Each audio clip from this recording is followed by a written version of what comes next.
Isang napakalakas at napakabisang pampaswerte para po sa inyo guys. Napakagandang gawin niyo po ito na may lubos na paniniwala. Samahan ito ng sipag at tiyaga. Ito po ay mag-attract po ng panalo kung ikaw ay isang mananaya. At guys, maganda po ito guys. Before kayo tumaya sa loto guys, gawa ka muna nito. Magkaroon ka dito ng unexpected na pera. At hindi natin masabi, makuha mo pa dito ang napakalaking halaga ng pera kung sa iyo pong tinatayaan. Kaya guys, kung gusto mong malaman ito, panoorin nyo lamang po ang video ito. Ituturo ko po sa inyo. At kung kayo man po bago dito sa ating YouTube channel, huwag mong kalimutan, share, like, subscribe na rin po guys. Kung hindi pa po kayo nakapag-subscribe, don't forget to hit the bell button for notification para ma-notify po kayo sa mga next nating mga videos.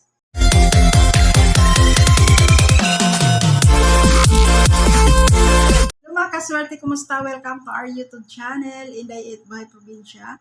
Guys, isa ka ba sa laging nagigipit sa pera? Isa ka ba sa laging nagkakaroon ng problema tungkol sa pananalapi? Guys, try mo po itong gawin sa loob po ng iyong bahay. Ayan guys, no? Ito po, makakatulong po ito sa inyo upang pumasok ang positive energy, upang pumasok ang swerte, at matapos na po yung kahirapan sa pananalapi.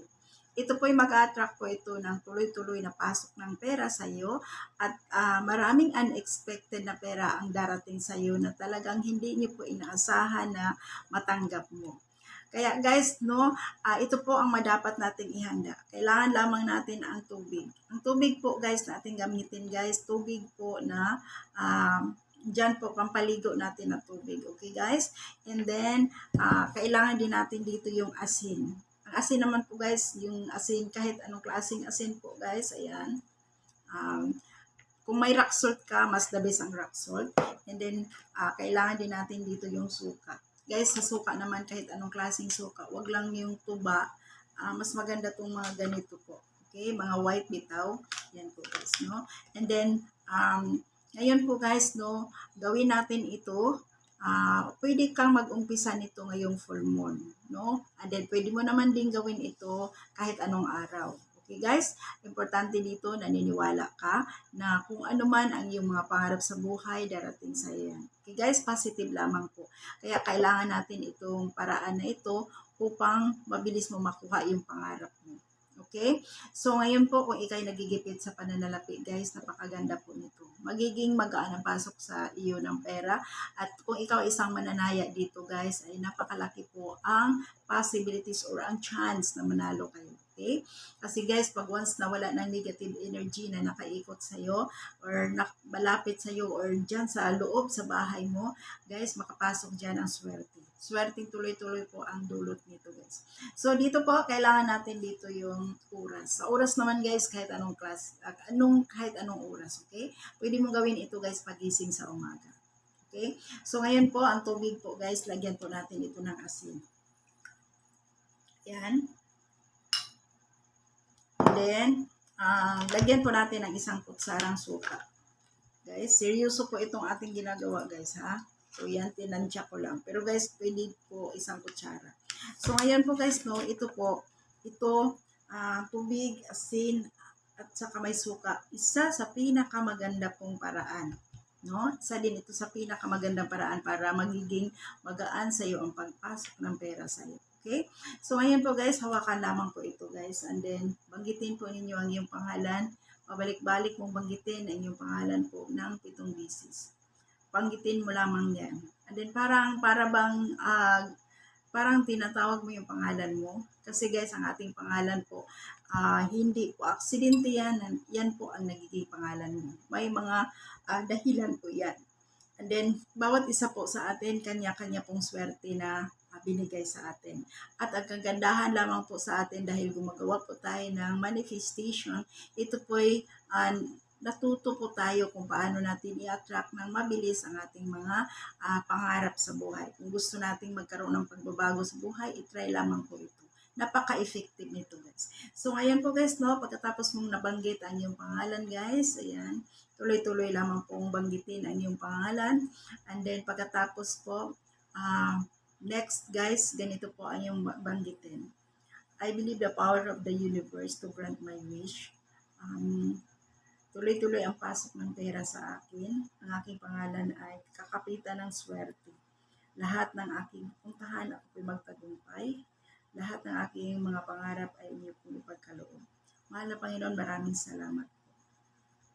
And then, I clean it, I clean it, I clean it. Pagkatapos po nito guys, ito po, isama mo po ito sa iyo pong pampaligo guys. Okay? Isama mo ito sa iyong pampaligo. Halimbawa, nagligo na po kayo guys, naligo na kayo. And then, pagkatapos nito, ito po yung panghuli, dagdagan mo na lang po ito ng tubig. No? Tubig na plain water. Dagdagan mo ito kahit isang timba po. Halo mo po doon to, and then pagkatapos ito po yung pang last mong banlaw. Huwag ka nang magbanlaw guys pag ito po ay naiano mo na, naibanlaw mo na sa yung sarili. Okay? So mula ulo hanggang sa paa po. And then habang nagbanlaw po kayo nito guys, kailangan po positive ka. Guys, maramdaman mo talaga dito yung ang sarap ng feeling mo. Kung may problema ka, parang gumaan ang pakiramdam mo. And then, ito po makakatulong po ito sa inyo. Gawin niyo po ito guys sa loob po. Kung talagang matindi yung pangailangan mo, matindi yung pakiramdam mo, parang magbigat na, pwede mong successive gawin itong pagpaligo nito guys sa loob po ng 7 araw. Okay? Kaya, kung anong resulta nito sa'yo, i-message mo ako kaagad. Okay guys? Masaya po akong marinig ano yung resulta sa iyo nito. Kasi sa akin, ang ganda po ng result. Kaya ito'y binahagi ko po sa inyo. Kaya guys, maraming salamat po sa iyong panonood. Positive lamang po. Kung ano yung mga pangarap, ibigay sa iyo ni Lord. Napakagandang gawin ito kung ikaw isang mananaya. Kung gusto mong manalo sa iyong mga tinatayaan, kung gusto mong manalo, matarget mo yung panalo. And then guys, maganda rin ito sa may mga negosyo. Kasi ang dulot po nito guys, swerteng tuloy-tuloy po. Magaan ang pagpasok ng pera sa iyo. And then, napakalaki ang possibilities guys na magkaroon kayo dito ng pera na hindi nyo po ini-expect na may magbigay sa inyo or mananalo kayo kung mahilig kayo tumaya sa loto. Kaya isa din itong pampaswerte po sa lottery. No? So, ayan, simple na paraan pero napaka-effective po. Sana isa ka sa matulungan sa ating pinag-usapang topic ngayon. Ulitin ko po guys, tubig, asin at saka konting suka. No? Mabisang paraan upang i-release or mahugasan ka sa mga negative energy po. Kasi yung negative energy yan po ang nagdulot sa iyo ng kahirapan sa pananalapi at sa buhay. Maraming problema. Thank you so much guys at lagi po kayong mag-ingat. God bless everyone. At huwag pong kalimutan, like, share, subscribe na rin po. Kung hindi pa po kayo nakapag-subscribe, don't forget to hit the bell button for notification para ma-notify po kayo sa mga next nating mga videos. Thank you so much. God bless everyone. Bye-bye.